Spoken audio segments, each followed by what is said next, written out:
Hello and welcome to Miniature Adventures. I'm Big Lee, and this week I want to tell you about how I monetised my channel and probably no one noticed. So back in October 2023 I did a video explaining my thoughts on monetising the channel. In short, I was emphatic that I wasn't going to do it, partly because I didn't think my tiny little channel really would make any money whatsoever, and partly for rather slightly more pompous reasons. I was quoting that it would leave me creative freedom.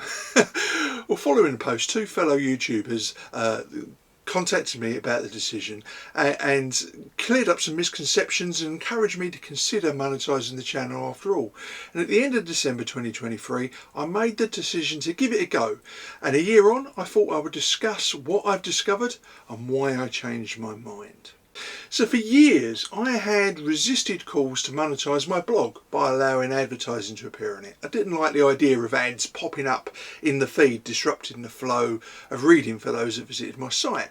And by that point I'd been blogging for 14 years and not monetising my site had become a red line that I'd never really considered crossing. So when I started my YouTube channel, that sort of legacy decision carried over and I ignored messages urging me to turn on AdSense, the monetising feature on YouTube.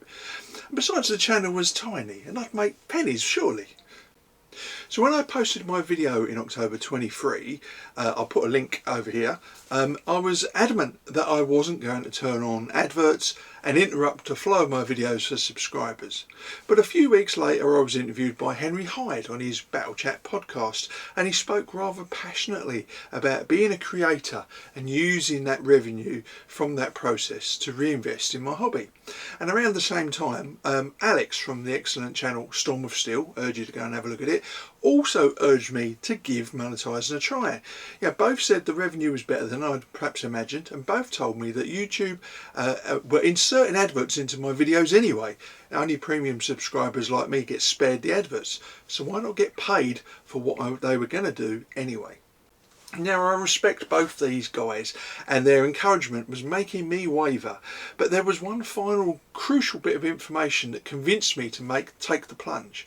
I couldn't stop YouTube inserting adverts into my videos for non-subscribers, but if I signed up for AdSense I would be able to control the placement of those adverts. Basically, YouTube AI algorithm was inserting adverts in what it thought was a suitable gap in the video, but that could quite easily be a moment where I was pausing for breath or a gap between various paragraphs. Now these videos of course would interrupt the flow of the video, particularly this monologue-y bit, the talking point at the beginning.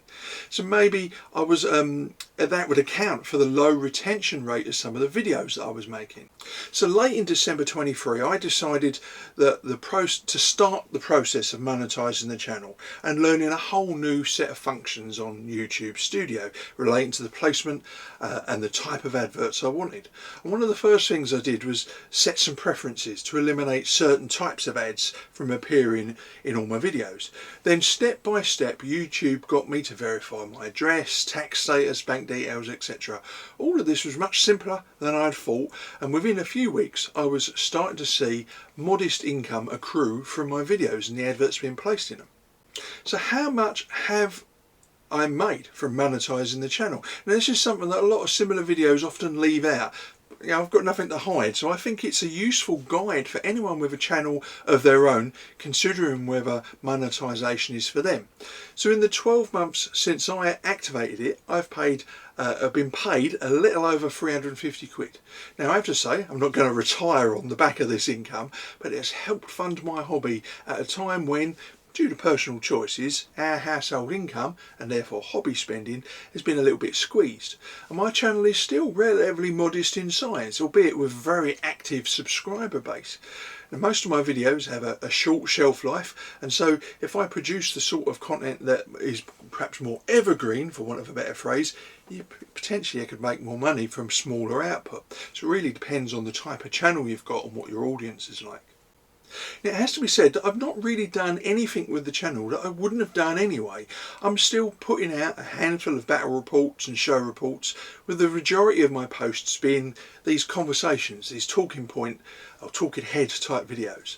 but now I make a few pounds from each video. Not a lot, just maybe £1.52 a video, more for some of the better, more popular videos. And that money has helped fund my hobby. It's paid for several new armies and a pile of books. So it's not bad, and it's helping keeping my hobby going. So the crucial question here, do I feel like a sellout or a shill? Well, no, of course not. Otherwise I'd be keeping this decision very quiet and nobody probably would have noticed. Indeed, in all likelihood, most of my viewers, you viewers, will be completely unaware of the change because, as I mentioned earlier, adverts were being inserted into my videos anyway.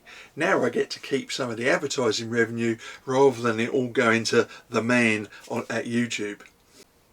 So having come clean about my decision, I would love to hear what you think on the topic.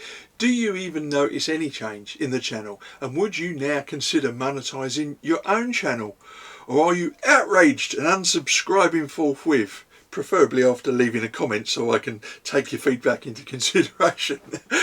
As always, I would love to hear what you think in the comments below. So time for a very quick hobby update. Now Christmas has come and gone, and I'm really happy with my haul of miniatures and books from family. Mind you, I did choose most of them myself, so I knew what I was getting. And as a family, we all do this, and that way no one ends up getting socks or something equally uninspiring. So I have a pile of Perry Russians to keep me happy. My daughter has a graphic novel she loves, and my wife got the air fryer that she's had her eye on for months. We're all happy because we all got to choose what we wanted. Maybe not for everyone, but that's how we do it in this household. So that leads into a workbench update, and of course the Analog Hobbies painting challenge started last week, and I hit the ground running thanks to the wife sending me to my room to get plenty of painting done. I've made a bit of a personal tradition to kick off every entry to the challenge with a Christmas themed miniature of one kind or another.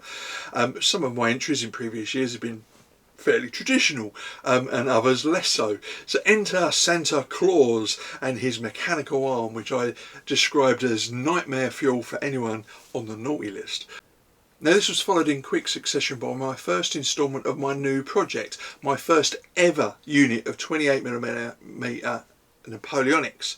It's all Raceful, of course. He rang me a few months ago and suggested collaborating, and about 5 seconds after suggesting the retreat from Moscow in 1812, I was online and making my first purchase. But my first impression, 28mm is way more expensive than my usual 6mm projects.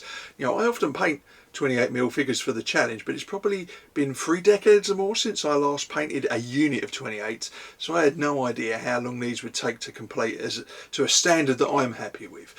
Fortunately, I've had quite a bit of time during the opening weekend of the challenge, and I rocketed through the first unit, which I'm really chuffed at. Now these are 1812 Russian Grenadiers, but they're wearing slightly out of date equipment. They still wear the 1808 pattern stovepipe shako with its enormous plume. From February 1811, regiments started being equipped with the new Kiewa style shako with a much thinner plume, but many had not received these before the French invasion in 1812, and some regiments didn't fully change to the new regulation uniform until 1814. So there's going to be a bit of variation amongst the units that I paint up. Now fortunately for me, most of the models I've chosen for my Russian army are wearing greatcoats, making painting them a lot easier. Ray keeps mentioning the fact that they're all got greatcoats on, but I don't feel in the least bit guilty. He should have Bagsied that army first. I got in there before he did. Besides, it just cost me 200 quid, so I certainly don't feel in the least bit guilty about nabbing the Russians before he did. Now, as to be said, one of the reasons I so quickly agreed to this project was that I felt that the hand of fate was leaning heavily on my shoulder. I had most of the Blandford Colour Series books, and just over a week earlier I filled my gap in my collection when I found this copy of Uniforms of the Retreat from Moscow in a charity shop for the ridiculous price of £1.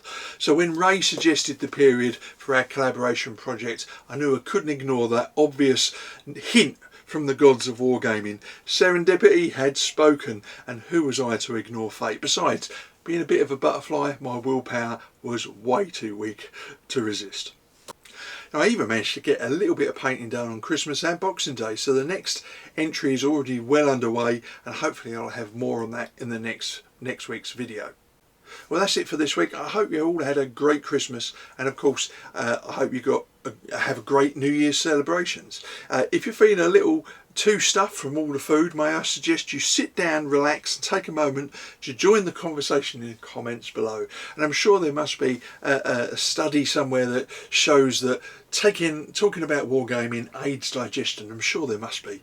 And as always, if you enjoyed the video, please like, subscribe and share. So until next week, stay safe, keep gaming and of course, keep rolling high.